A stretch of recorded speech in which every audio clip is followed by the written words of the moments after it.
In this guide, I'll show you how to get Fortnite on the Nintendo Switch for free. All you need is a Nintendo account as well as an internet connection. Then you want to open up the Nintendo eShop and select a user on your Nintendo Switch, and it's going to open up.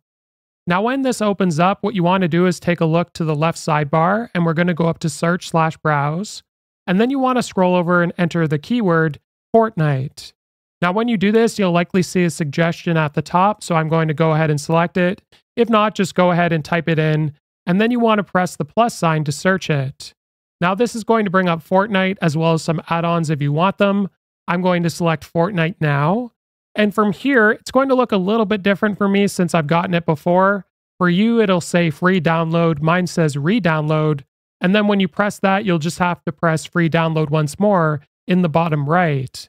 Now it has started the download, and on the home screen, when I go here pressing the home button, it does flash a little bit beneath it, indicating there's not enough free space on the console. So you might have to delete games if this is the same case for you. And I have a video on the screen right now and pinned in the top comment for how to do that.